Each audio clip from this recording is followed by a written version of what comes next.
Hello, and welcome back to the Masonic Roundtable, a weekly program where Masons from around the world get together to talk about Masonic news and opinions in a friendly and social manner. As a reminder, the thoughts and opinions expressed here are solely the opinions of the participants and do not represent any Grand Lodge statements or positions. Make sure you keep your conversations open for the public and on the level. To interact with us, you can send questions and comments alongside this stream on YouTube. So hello and good evening to YouTube, as well as on the Facebook stream. So hello and good evening to you on Facebook. Let's see, you know me, John Ruark, past master of the Patriot Lodge, number 1957 in Fairfax, Virginia. And we have a skeleton crew tonight, but we're holding it together. Let's head on over to Jason Richards for his introduction. Hey everybody, Jason Richards here, past master of Acacia Lodge number 16 in Clifton, Virginia, and member of the Colonial Lodge number 1821 in Washington, D.C. Huzzah. Next, we'll head over to Robert. Hello, Robert. Let me get your audio on and go. Hello there. Robert Johnson, past master of Waukegan Lodge, sitting secretary at Space Novum, and member of Ezekiel Bates, host of the Whence Came You Masonic podcast. Excellent. Thanks, John. Thanks, Robert. And for our special guest tonight, we have the one, the only, worshipful Alex Powers, host of the Historical Light Masonic podcast, amongst many other titles and offices that he's held or is currently holding. Anything else you want to add there, brother? No, just thank you guys so much for having me on. Looking forward to the conversation this evening.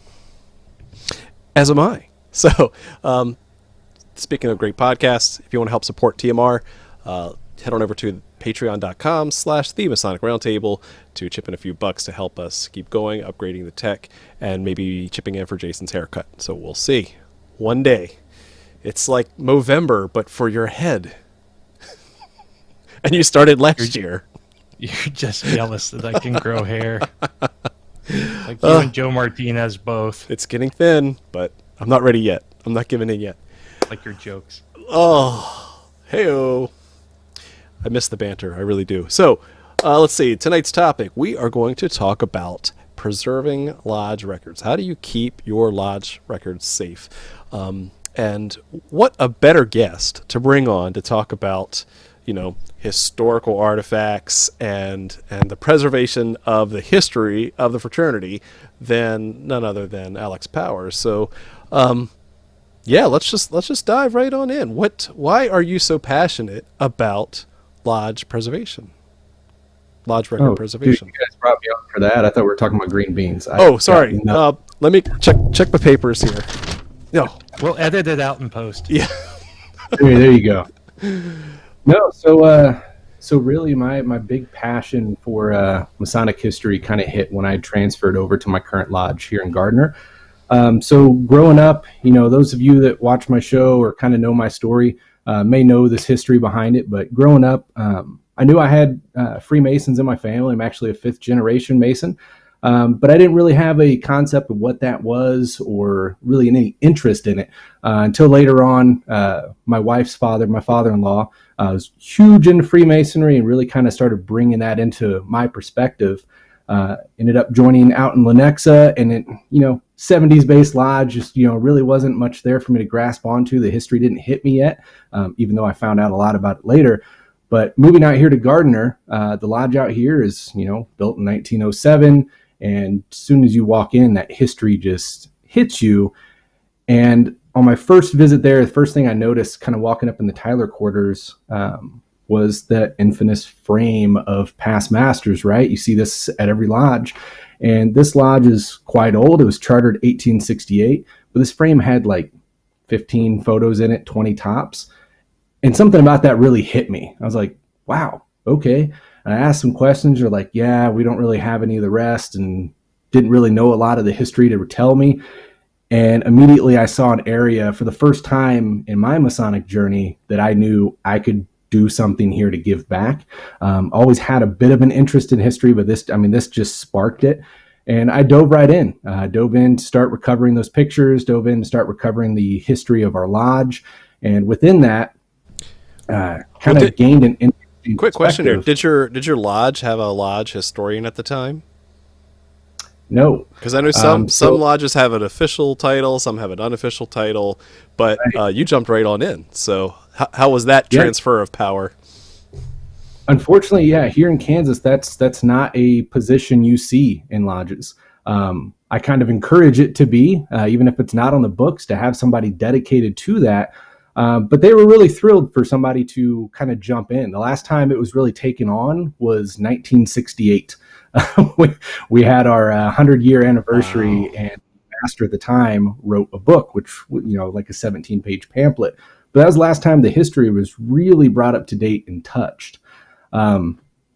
So I dove in and I started learning all about this lodge and more specifically about all these past masters to kind of a deep level. And it just hit me. I developed this really deep passion for Masonic history and for the lives of the brethren that served before us, and kind of seeing our lodge in that, that totality perspective that, we're lucky to be here now, but it's a collective effort of all these guys since day one that's really brought us to where we are. And as I tell everybody, the history thereof that tells that story, because each lodge has it, that history is disappearing before our eyes. And when I was going through to do our lodge history and ended up writing a book. Like literally disappearing. Like it is falling apart. Yeah. Yeah. When I was going through to do that, yeah, Rob's got the book there. That was intended to actually be just a website. It just got too big. Thick this book is. just a couple of notes. Alex wrote a huge book Wow. on just his lodge, and it's fantastic. I mean, Well, to preface, Alex, stop writing. I mean, like, when did you? I don't know where you found the time to do this, but yeah, really in the efforts of doing that, it became like abundantly obvious to me that we're in a situation that we are probably the last generation that's going to have the chance to correct. Because like you said, John, literally disappearing before us. As I was going through these records, I mean, pages would crumble as you turn them. One thing I point out to people is you look at some of your old original minute books, and they didn't have Bic pens back then, right? They weren't typing or using the computer. They were using these. And you will notice on some pages, the ink, two things here. Some of them, the handwriting is perfect and you love those guys. Some of them, you don't know what went on that entire year. Besides that, some years, the ink is nice and visible, and other years, you can barely make it out. And that may even go meeting to meeting, not years. And I had a lot of people wondering why, and if that was just age. And what you've got to consider here, and this is one of the reasons we need to do this now, when they show up for lodge and your secretary sits down to write and notices, crap, we don't have any ink. Do you know what they did? Put a little water in it, shook it up, and made it work. Oh. So you get some meetings that are just barely visible. And as years go on, it starts disappearing and fading, and it becomes really, really hard to read. So as we've said 3 times now, disappearing before our eyes. And it's something that we really need to take into perspective and correct while we have the chance to do it, because generation past us may not have that opportunity. So the Masons invented disappearing ink. That's what I heard. That's what I got out of that. Born out of necessity. That's on the interwebs forever. When you asked, do you know what they do with that thing? I'm thinking some crazy lodge like in, the West. They're just like, "Puh, shake it up." Maybe. I never even thought about that. That's what we used to do in grade school, and we would run out. I don't know. You ever use like a Metro pen? Did your schools guys? Did you guys, when you had to take writing, did they give you a specific pen to use? I don't recall. You're telling your age there, buddy. In Germany, yes. Yeah. I'm 38. In the United States, no. We got specific pens to use, and like they would dry out all the time. So we'd go to the water fountain and boop, because we forgot the pen. It would leak out. You added water to the pen. Yeah. Mm-hmm. It's just crazy. So I guess, yeah, at 38, I'm old now. Thanks. So again, so you're diving into this passion of preserving the lodge records, and obviously you've done a good job in researching enough for a nice sturdy book. What were some of the other challenges along the way? You talked about brittle pages, you talked about reading the ink. What were some other challenges in trying to not only just preserve, but just even to find and interpret and really handle some of the lodge records? Yeah. So one of the big things that got me to actually put that book together was the fact that we had the records. And that's one thing that is interesting. You know, every lodge has its story and things change over years. So as I mentioned, that 1968 publication, our 100-year anniversary book, going through that and then comparing some of the notes that I found in lodge, I found some inconsistencies.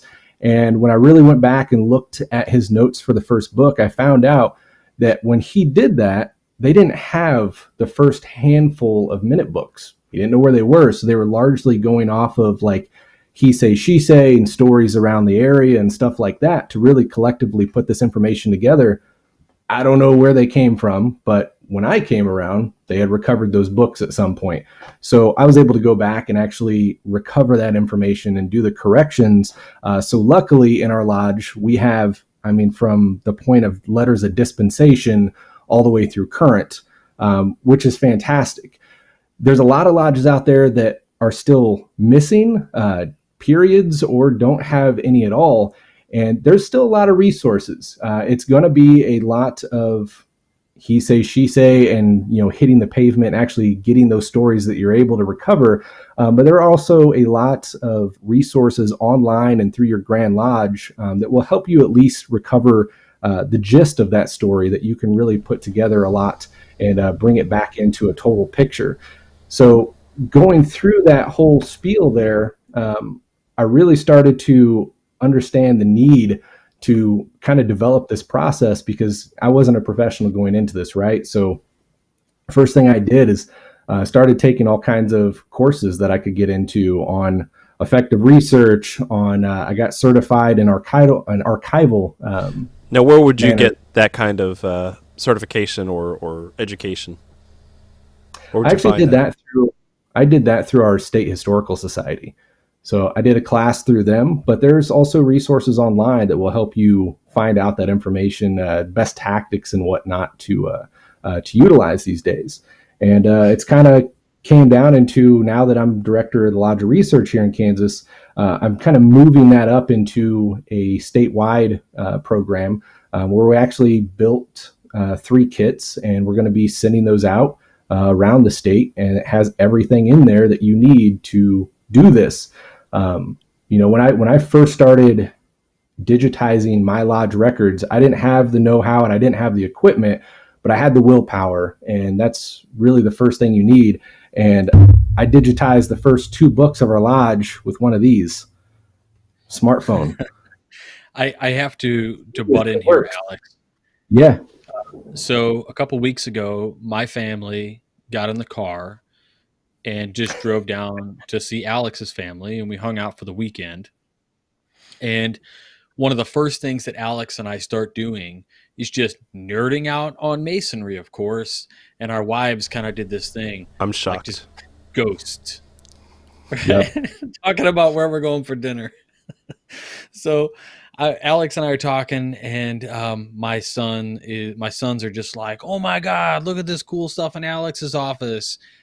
Yeah. All right. So some of the cool stuff in Alex's office, he's got, so if you're watching straight at Alex right now, off to the right side, his left, he's got the coolest thing ever. You always see it in your Facebook scroll wheel. He's got one of those, it's called Seizure? Yeah. The scanner, the book scanner thing that sits there and scans the books. Nice. Wow. So he shows me this thing, and I'm like, dude, you're crazy. How did these things are ridiculous, And so, of course, it's on my wish list, and I'm thinking this is the coolest thing ever. I wish I had this when I was back at Waukegan 78 so I could scan everything I could to preserve it.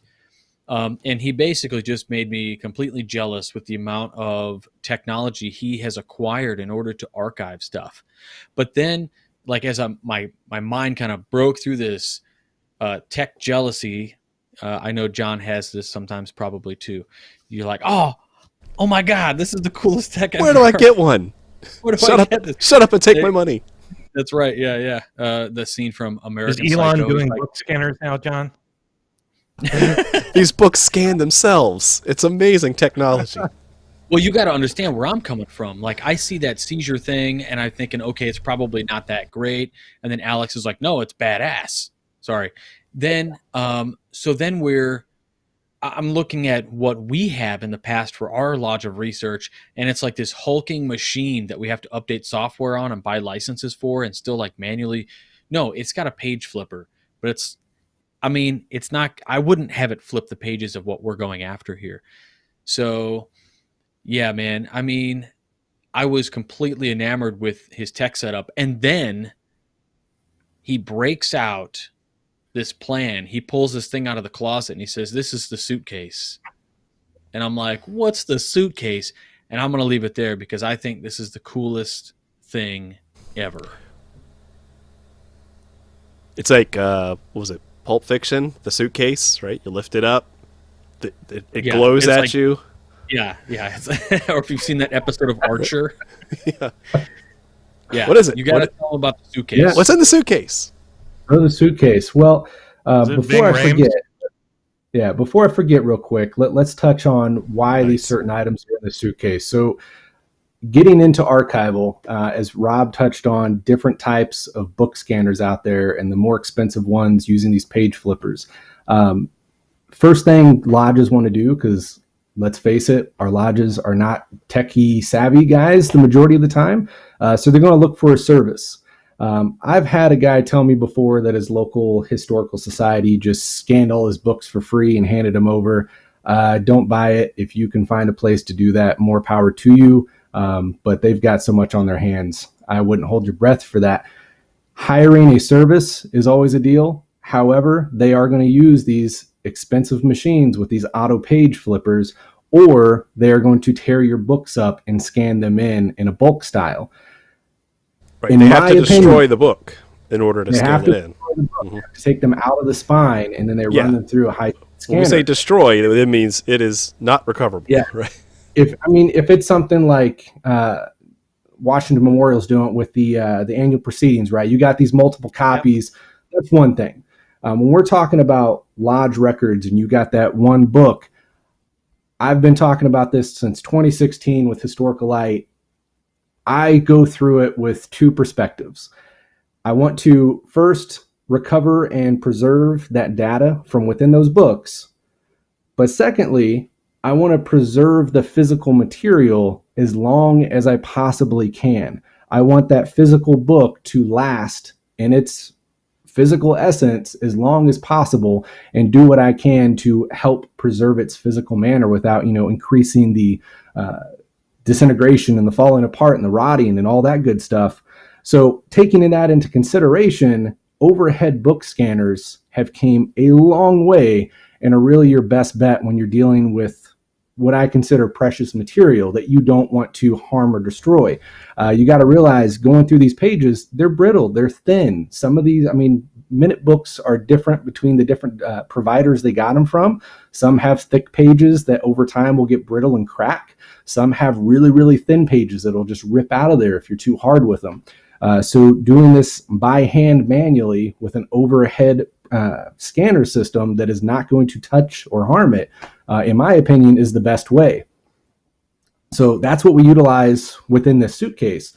Now, this system that Rob talked about is kind of my new favorite right now. For the price point, I think it's the best on the market for that style.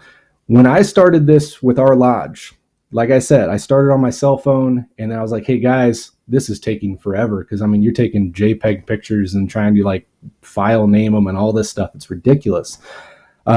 I splurged through Lodge and we dropped like $300 and bought a overhead book scanner.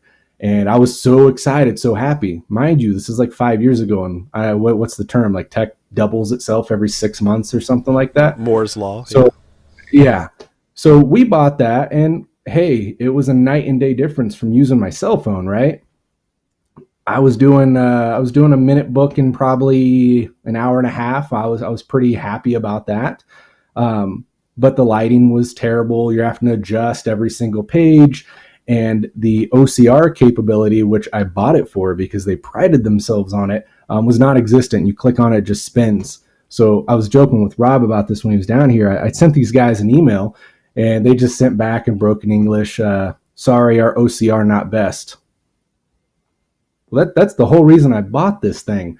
So when I bought this setup from Caesar, I didn't know what to think, but I was like, hey, we're going to give it a shot. I got their top of the line, the ET18. It is a monster, and it does what it says very, very well. I'm able to go through a full-size minute book with that thing. I mean, the thick one's probably covering 15 years in about 20, 25 minutes. It comes with either a foot pedal or a finger clicker, which I find the finger clicker works the best just because, I don't know, for some reason my ankle starts heating up. But literally just flip that page, click, flip, click, flip, click. And the nice thing about it is Caesar has come up, and I don't know if it's Seizure or Caesar. CZUR is how it's spelled. You find them online. It's got to be Caesar, because seizure just sounds like a bad marketing mistake. Well, you said seizure. I was like, maybe I've been saying it. Handling precious books, you don't want to have a seizure. No, that's correct. Not preferably. But so the nice thing about their new technology in this is not only does it scan quickly and efficiently and in high def, the OCR is amazing. But better than that, a big thing I was dealing with the old books is you would flip those pages and you'd have to hold it perfectly straight and press it down because these books have, set closed for 50 plus years, and they've got these big arch in the spines. This company has came out with a new technology that auto page flattens. I didn't know what to think about that. I didn't know how well it was going to work. I have been extremely impressed. Oh, yeah. It speeds up the process so much that you can just literally, like I said, flip the page, click. And the one that I has a laser built into it, and it just auto does it. It makes it look like the page was totally flat. You don't really run into any wonky stuff, and it just works. I get through a book in about 20, 25 minutes, and that's me being probably overly cautious. I think it advertises it can do it way faster, which I think it could. I just haven't pushed it. And at the end, you click save, it does it in the OCR, and boom, you're done. And it's just amazing. So with that in mind, when I started promoting this process, when I took over the Lodge of Research 3 years ago, I'd put it out there that we were building a digital archive because with our Lodge of Research in Kansas, what happened was we kind of revamped it 3 years ago, where now we're not truly like a Lodge of Research in the way that many people think. We're actually a branch of the Grand Lodge, and we've kind of taken over the care of the archives. Interesting. So we are building this massive digital archive, and we're kind of that research leg of our Grand Lodge now. So within that, we're trying to encompass all of our lodge records as well. And we've got so many out there that are current, but also like my lodge, we've got 2 other lodges that have merged in with us, and we've got these books sitting in the shelves. They get forgotten about. So don't tell me that a lodge who wants to use your preservation kit has one of these in there? Is that what I heard? Do what now? So if a lodge wants to use this preservation kit that you have, does it have one of these in there? Yeah. So the whole point behind these kits is we're going to be sending them out to the lodges. Starting off, we're going to do our jurisdiction. And then after that, we're going to make them available outside of that. And the point is to start digitizing our lodge records as quickly as possible. And we're giving them all the means they need and training of how to really dumb it down and use it as efficiently as possible to save our records before they're lost. All right. So if I were a master of a lodge and I get one of these kits from the Grand Lodge, what comes in it? I open the lid and I see what's inside. So inside these kits, I really wanted to dumb down this process, and also I want to preserve everything. I see so many guys on Facebook these days talking about, I cleaned out my lodge, and I see these like bags of trash. I'm like, oh no, we kept the minute books. You may not realize, and you may not care, but guys like me, I'm a big research nerd. I'm into genealogy. I'm into all that stuff. You don't know what piece of paper is the missing link in your research. And I guarantee there's a lot of it. In our lodge, we have got personal letters and all kinds of stuff going back for years and years and years, which I agree with you may not be the most precedent thing to keep on your shelf. But please, please preserve it before you throw it away, because the data within that is worth keeping and may be that missing link. So going into this, we wanted to be able to preserve everything. Everything possible that is going to have meaning to it. Now, when we started promoting this 3 years ago and telling guys, hey, this is what you can do and this is how we want you to go about it, it was kind of getting pushed by the wayside because, well, we don't know how, we don't have the technology to do it, yada, yada.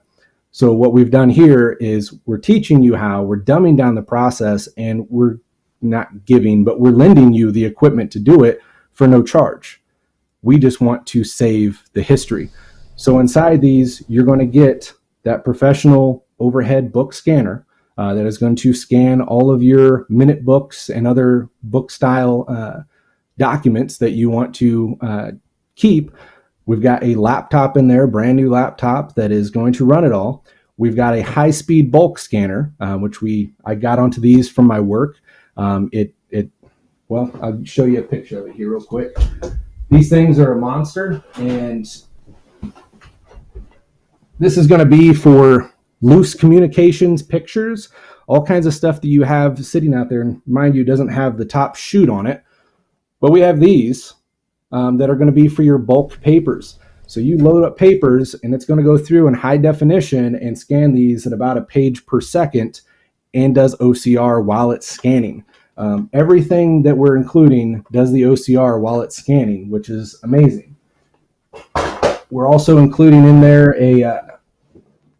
a film and slide scanner because, at least in my lodge, we've got a bunch of old film photographs from back in the day that we don't have printed, and that's a great way to preserve that history as well. And there's gloves and everything else. Now, I will mention with the gloves, though, before I forget, kind of with common practice today, the gloves are iffy. Depending on what you're using, like there's a lot of old jewels and stuff from lodges that we want to get pictures of to preserve as well. Maneuvering those, we would kind of recommend to use the gloves. Getting your oils and stuff can damage those metals. When it comes to your old minute books, kind of common practice for that, and people go against this, but common practice now is not to use the gloves. The belief behind it is that you're going to get oils on the page, but if you take into consideration, you put those gloves on, you lose sensitivity, and you don't really realize how harsh you're touching those pages. It's really easy, especially if you're trying to go fast and scan, to grab it a little hard and rip that page out versus being able to feel it. You're a little more delicate. So it's at your leisure, but my common practices on a delicate book, I'm just going to make sure I have clean hands and just touch as much as I need to, but no extra. So yeah, really, we're putting everything you need. I've used just bare hands on old comic books, and people give me the look, and the reason why is because I've put on gloves before, and a frayed edge or something catches the cotton or something on the book. Yeah, and it's just like, oh, I don't know how to fix this. So yeah, I'm happy to hear you say that I don't have to wear gloves, because I never do. It's okay. Yeah, that's awesome. Thanks, Alex. Now, like I said, people may disagree, but that's kind of where I'm at, and that's the practice I've gone through. One other thing that we are including in here, and this throws people way off, is a food saver. Any idea what? A food saver, an air sealer. So I got one of those. Not for Jason's sous vide. Jason he sous vides his books. Yes. Yes, it locks in the flavor. All right. I got so when it I got comes so to- much pike in here, you won't believe the taste. All right. So when it Extra comes salty. to archival standards for keeping these books, the number one thing you're going to hear is acid-free boxes. That's great. However, that takes up a lot of room and it doesn't protect it from water, from fire. Well, Food Saver's not going to protect it from fire, so we'll get to that. But anyways, if you have the room, acid-free boxes are great.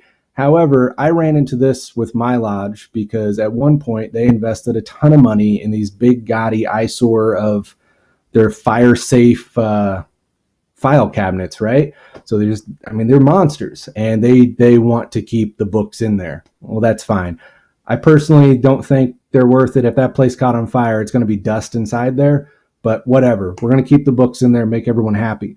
So I kind of ran through a lot of my archival friends at the point to kind of get some ideas. And they were, really going, well, maybe you can get some acid-free sleeves. And I came up with this idea. I said, what about a Food Saver bag? Because I looked and the material is acid-free. And they're like, huh, yeah, that would work. That's actually a pretty good idea.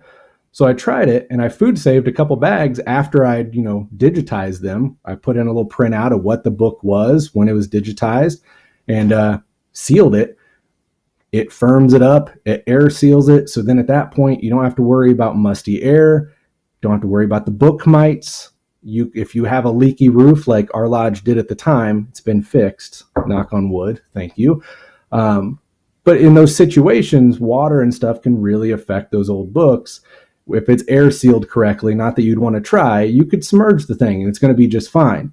The nice thing is, let's say 5 years down the road, for some odd reason, you want to open it up, it's perfectly fine. Just cut the seal, pull it back out, you're good.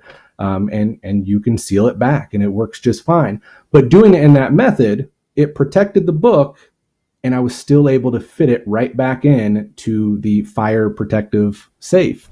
And so I found that to be a great option. I know a lot of other lodges in our area have those same type of cabinets. So we're including the air sealer in there as well. They can utilize their own bags.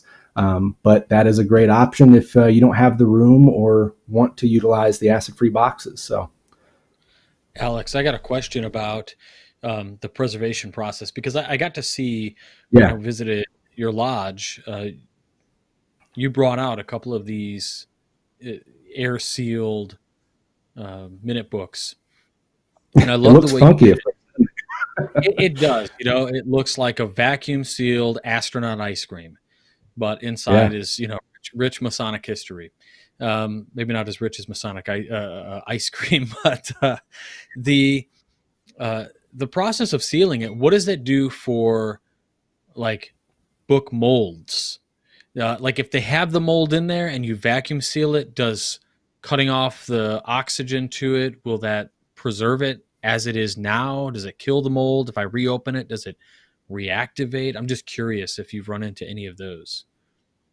So I'm not going to give any guarantees here because I don't 100% know. And, I would, if you have a situation where you have active book mites or active mold, I would do the research on that and I'd be happy to help you with that. I haven't ran into that situation myself. Book mites that I touched on, freezer. Sounds weird. Freeze them, air seal them. You're good to go. With active mold situation, I would assume air sealing it would help. I know you talk about like in your house, you got mold or whatever, you clean it off, you put kills on it. It's really thick. It kills the air supply and it potentially kills or slows down that mold source. So air sealing it should help. However, if it's bad, I would definitely take the precautions and do some extra research, maybe even contact somebody before you do that. Because last thing I want to do is you open it up 5 years later and it's just an empty binding. So I don't know 100%. I would assume it would help. The scene from Time Machine, the original movie, that he says, "Where are your books?" And he goes over and he pulls the book off the shelf and he opens it, it just crumbles in his hands. We don't want book that. mites are real. You got to watch out for that, especially if you collect old books like behind me. I've bought some from people before, and I've gotten home and pulled it out, and I've seen I'm like, oh God, no, get that out, because it's like termites in your house, man.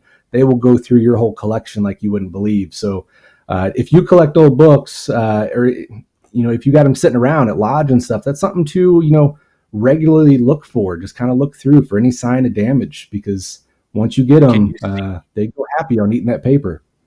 Can you see book mites, like with just plain eye? Just open the books and you would see like little things crawling around, or what? I believe so. You can definitely see the damage. They kind of leave powdery little dusty trails. It's kind of like termites on a smaller scale. I haven't seen a book mite personally. I've seen the damage from when I brought that case home. It had you could see the holes and stuff going through, and I just threw them away on the spot. I didn't bring them in the house, but I haven't seen one crawling, but you can see the damage from them. Wow, that's fascinating. So let's see. So that's awesome that you've been able to assemble a little suite of tech that would be a heavy lift for one individual, one lodge to procure, but because it's a resource that kind of floats around and it's kind of sponsored by the Grand Lodge, I think it's a really smart idea to just have it almost turnkey. I'm sure you got plenty of directions in there too to help walk people through the process. So I think that's really we're trying to do amazing written and video instructions to go along with it. We want to dumb down this process as much as possible, where you can go much farther if you need to, but really want to get the bulk of this data recovered and make it as easy as it can be to get to that point. The ultimate goal here, as I touched on earlier, we're building this massive archive for the Kansas Lodge of Research, which right now has all of our Grand Lodge stuff in it, and our Gardner Lodge. As we build this, all that stuff's going in there, and it's OCR searchable. And the nice thing about it, you look in today's age, I can pull up that archive from my phone, and we talk about guys from our lodges, like big name from ours, Robert doesn't like him because he's got the creepy eyes on the wall of my lodge, William McClintock. If you want to go back and do some research, you'll be able to pop up this archive, type up McClintock, and see where it pops up. Maybe it pops up 3 times in Wyandotte number 3's lodge, and you can go, oh wow, McClintock came over and visited over here. We've got that data that we can pull, and instead of flipping endless pages for a maybe, you're actually getting some verifiable sources that you're able to pull. So in the big scope, that's where we're headed. So that brings up a good point. There's a presentation I did for the Masonic Chicago Masonicon. Got it the other way around. And I think this graphic here really sums it up pretty well. That there's a difference between collecting just information, right, just scanning information, and then trying to connect the dots with it all. So for those following along in the audio version, left to right, you have just data, just numbers, facts, bits, bytes, right? That's just unsorted, no sense of it, right? If I were to say, here's a piece of data and the answer is 7. And you're like, what are we talking about? Like pounds, miles per hour? Like what? We have no context to that. And that's when you first scan something in, right? Before OCR, before anything else, you just scan it in, you've got data, right? But then the next step is to turn that data into information. What does this mean in context, right? What does it mean beyond just the literal collection of the information? And then when you start connecting the dots, okay, now this is so-and-so, and he was a member of this lodge. You start connecting other pieces of information together to create knowledge, right? So you now can relate different or disparate pieces of information together so that you can now say, oh, here's all the history of this lodge, or here's all the history of this person, and you can start slicing and dicing the data different ways. And then eventually you get to the higher level, higher orders of magnitude for this knowledge or information tree, where you can get to insights to see connections that says, hey, I'm researching about Robert Johnson, but did you know he was in this one lodge, 20 years ago, and he ate at this place? And you really start to find very far off things that you normally wouldn't discover in a localized context, so that you can get to this wisdom, right? So a lot of the things we've talked about today have been very early in this process, just before it literally falls apart. Can you just scan it in, get the data? It's better to have something than nothing, and that's the biggest takeaway of this whole process, right? Just use kits like Alex has put together, or all the other resources that are out there. I think it was fascinating for you to kind of take those classes from your state's preservation societies. It's just, you have to start somewhere, and if you don't worry about getting it perfect, I guess is the real takeaway here. Like you said, you just started with your phone. Wasn't great, but it was better than nothing. And you don't need to be, a curator of a museum in order to get started. But use what you've got. Find those resources that are cheap or easy to borrow or rent, and start. I think that's the biggest takeaway. Yep. Mm-hmm. Yeah, I mean, to your point, man, like you said, if you don't have the means to the best equipment, you still got to do it. And that's what I've been pushing from day one. And that's why, when in the very beginning, I started with just my phone.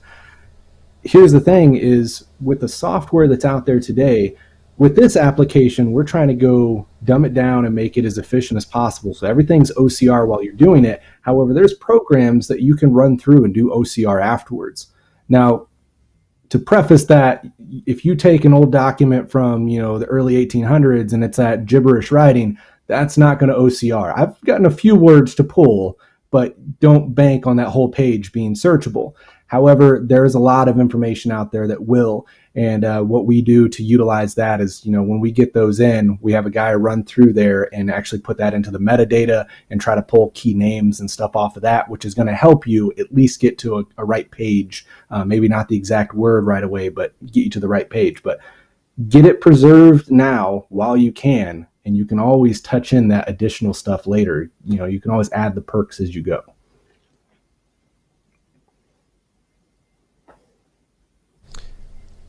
I agree, Jason. You've been soaking it all in tonight. You've been scanning it in, as it were. What are some observations you've had?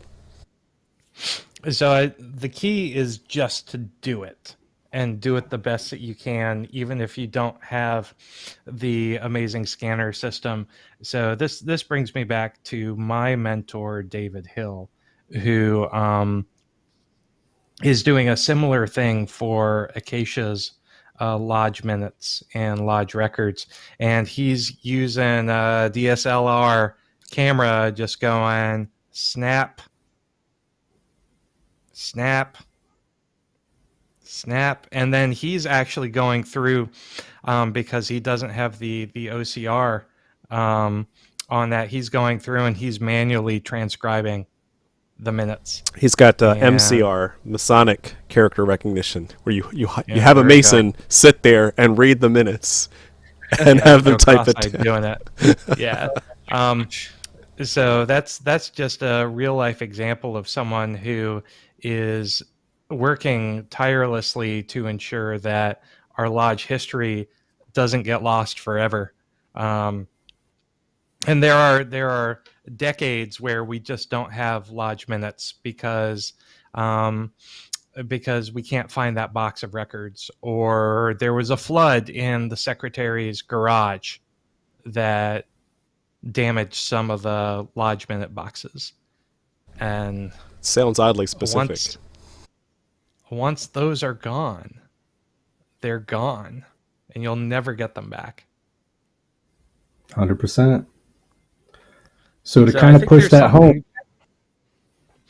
No, go ahead. Sorry. Oh, that's okay. I think there's something to be said about preserving your lodge's living history too. So I was just doing a presentation to Nathan Tweedy's lodge right before this, and I ended with a plug for preserving your lodge's history. And that Tyler that you have, who's been the Tyler for 50 years, all the stories that he knows and the stories that he tells, record that. Just sit a tape recorder down and tell him to record all of his stories. Or your phone in high def now. I mean, just set it up. Or your phone, yeah. And it's so important to capture not just the written tradition, but the oral tradition of the members as well, because your oral traditions will survive for maybe a generation, maybe two, if that person's really important to you and your family. But after that, it's gone. Yeah, 100%, man. I mean, you think about it, what are we doing right now? We're talking about catching up and bringing back the history from back in the day. As I brought on early in this conversation, the last time that was done in my lodge was 1968. Okay, well, that was because in 1968, there was a guy that had an interest. And then modern day, there's me that has an interest. Who's the next guy? You know, if we don't take the time to preserve what we're doing today, because that is tomorrow's history, it's just going to fall out of the wayside that much sooner. We've got to do what we can to keep this going. And, you know, like I said, here in my jurisdiction, we don't have a historian role. And, you know, if a lodge does, it's probably one of those that it's just kind of, you got a name on it. We really got to take that seriously because it is a huge aspect and it really helps depict that identity of your lodge. I mean, it's really weird to go back and look at the characteristic and the personality of a lodge as it trended through time. And really, it's almost like a living person, man. You get this whole different vibe from it and develop this weird relationship with your lodge because you see how it's evolved through the ages. But yeah, it's on us. We need to preserve what's there because we're that last generation at this point. It's crumbling before us. But yeah, we've got to consider tomorrow as well, or what's the point? We're doing this. We're doing the same disjustice. One other question that I had for you was, okay, so you've got these kits. They're ready to be used by anyone with little to no training. What about after a lodge gets used to that or gets comfortable, starts buying their own equipment? Like, what's the pro tip? What's the one thing that you would share? Like that people that may feel comfortable with digital preservation, they may not think about, or something that you may offer up as a special hack or a special trick that they should be considering. You know, for a pro tip, it's really like the simplest thing that you think you would already think of, and that's just to do it. You know, as I'm sitting here preaching about today's history, this is one of these most common presentations. I go around to lodges all over my jurisdiction and outside and give these presentations, and I harp on just that fact. Go sit down with your past masters, have those conversations, record those conversations, you know, do all this stuff. But that's the number one thing I lack on because I am so deep into trying to bring back the history from these past lodges and now doing it statewide that I am personally severely lacking in modern day history. So just the fact of really spotting out the time to do it and making sure it gets done and not 5 years from now, oh yeah, we really need to do that, because that's the exact reason it's what it is now. With COVID, I've always said that, or always since March, that this is the best time to do digital preservation because some lodges aren't even open yet. And it's a great socially distant thing to do, right? Just go into a lodge all by yourself with one of these kits and get to work, because that's an easy thing to do today without having to wait for approvals and minutes and all this stuff, right? Before you start, really digging deep in the archives, at least there's some things that you could start capturing and do it in a very safe, socially distant way. Yep. Mm-hmm. You know, to Jason's point there about talking with your current Tyler and stuff, when I've gone out and had these conversations with guys, one thing that comes up is, I just don't have that same drive for history like you do to really get in on this process and, but I'm the only one that would do it or whatever. One great way to really spark that interest is exactly by what Jason said, just to go sit down and have that conversation. I'll tell you one thing. I have not yet met a Mason that does not like to talk. So if you have been initiated, that has been programmed into you by the Masonic, programming. It's in you. You're a talker now. You sit down with one of these guys. Maybe he's said 2 words. He's not a talker. But if you sit down and give him the time, you're going to spark a conversation and just let it go. Just let it be a natural conversation, and I guarantee you are going to be surprised of the topics that comes up and the things that you learn about. I learn new things about my lodge, and I feel like I should know it all, but I learn new things all the time, and I'm like, it blows me away. One of our oldest members, Doc, he's 93 now. The awesome thing about him is, being the oldest member, I've done all the research and I know all these guys by name through the years, and I feel like I know them to this, personal level. When you talk to these guys that have been around for a while and they start recounting conversations and stuff that happened with these guys, you learn about these people in a different manner, because now you don't just know them by names and dates and that they were present at this meeting. Now you start to get their personality out, because, oh, they said a joke this certain way, or he dressed this certain manner, or he talked like this. And that history starts coming to life. And that's a game changer if you develop the interest for it, because when you start to see that history coming to life and the personality of your lodge kind of developing around you, it's weird, man. It's fun. And it brings a whole new perspective out of it that I think you will really, really enjoy. So give it the time of day. I think that's the greatest tagline for this episode. Really is history coming to life. So I want to thank you, Worshipful Powers, for coming on, sharing your expertise, sharing your lessons learned along the way, and just kudos to the effort you're doing to build these briefcases together for the Grand Lodge, because again, it's something that helps lower the cost of entry, like the not just physical, the monetary cost, but just the burden of, am I getting the right scanner, or do I know what to do with it? Like, you are helping so many people this way, and I think it's just a great thing that you're doing. So this comes to the final question of the show, where we're now going to ask the hosts on the way out the strangest thing at your lodge that you think should be archived, that you think should be saved for future generations to know about. And so I want you to be as creative as possible, because there's lots of things, on your walls, on your, in the archives, in some box somewhere, some shoebox, some old piece of gum that has a story behind it. Like, I want you to kind of think about what is the strangest thing at your lodge that you think should be archived. So let's head over to Jason to share with us his strangest artifact that should be preserved for future generations. We've got a lot of really interesting portraits in the lodge. One is a portrait of our lodge hero, who is Oscar Scott Woody, who I actually talked about on one of Alex's early Historical Light episodes. He was a mail carrier who was a member of Acacia Lodge, who passed away on the Titanic trying to save the mail. And so we have a picture of a portrait of him. It's really a painting of him that was gifted to us by his family. And so that, and along with some other portraits from the early 1880s, 1890s, early 1900s. I would really like to see those scanned and preserved digitally, just in case something were to ever happen to them. That's a great idea. All right, handing it over to Robert. What do you think is the craziest thing or strangest thing that should be archived at your lodge?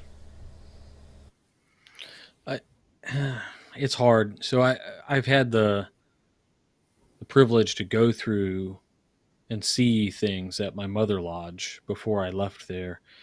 I could make a joke that I've seen cans of tomato sauce from the 80s. If you watch Gravity Falls, the Mystery Shack where there's like really just oddities on the wall. A Masonic lodge could fill the shelves of a Mystery Shack. You could have, the tomato sauce from 1987. Literally, I mean, I found this. The big monster, I don't know, like 6-inch can, from the spaghetti dinner that never happened or they didn't use. We have this running joke that at my current lodge, we call the refrigerator the Libertyville's Mustard Museum. It's just really weird. At Waukegan, looking through the records and things, I found in the safe silverware that was gifted to the lodge. I mean, it's straight up silver, so it's worth something. But that was weird to me to archive. If I really think about strange things that should be archived, I kept it. I kept it one night after a degree. There's a line of ritual where somebody says, "Brother Secretary, you will make a record." And that night I was sitting as master, and I said that. And the guy who was sitting as the secretary was just filling the seat. He's one of these guys who travels all over the state to finish degree work for people because, a lodge is inept in some area and we don't have the lecture covered. So, we have these superheroes. They come out. And so I was cleaning up. Everybody was gone. I'm the first one at lodge. I'm the last one to leave. And I'm just putting the things back. And I go back to the secretary's table. And there, your secretaries, they always have like these weird pads of paper for balloting or whatever. And they're like odd shapes or, like, where do we even get Post-it notes that are 1/4 inch by 1/4 inch, whatever. But there on the table was just a scrap piece of paper where he drew a vinyl record. Drew a vinyl record on this little, 2 inch by 2 inch square white piece of paper. And when I said, "Brother Secretary, you'll make a record," and this 75, 78-year-old guy just drew a vinyl record and didn't tell anybody that. I just found it at the end of the night and I put it in my wallet and I brought it home and it's in a scrapbook. So I think oddities, things that tell a story about, you preface this with get creative. And my creative side says there are objects that are, I could say take the Royal Arch Mason mark books home and digitize those. Those are super important. I think they are, and they haven't been archived. But if I'm thinking about oddities, it's definitely things like, call me crazy, the toothpick John Wayne used at his third degree. I'm sure some lodge still has that. That's true. Just weird stuff, right? Alex, when we were at the museum out there, right, they had a thing that they basically was like the finger of St. John. Yeah. And like, how weird is it to save something like that? We don't think about preserving certain things today because they'd be special. The most mundane things in the world. Not that a finger is mundane, but anything somebody touched that was historical. I was at a presidential museum, and in the basement, right, they had what was it? Not Truman. Just before Truman. Why am I drawing this blank? He couldn't walk. Polio. Which president was that? FDR. Oh, you guys. Yeah, there you go. FDR. So FDR has this car in the basement of the presidential museum that dispenses lit cigarettes with this machine attached to his car. Just the weirdest stuff. It's worth something. That's wild. Yeah. No, I think you're absolutely right. Is the story preservation is really one of the key aspects of that. But before I dive in deeper, Brother Alex, thanks again for coming on. What would you say the answer to that question would be? So we talk about oddities. Well, buy my book. You'll find it there because I preserved it in there. While I was going through, and it's oddities out of everything in the lodge, going through all these old minute books, I get to one, and forgive me, I'm slipping on what date it was, but it was like 1880s, right?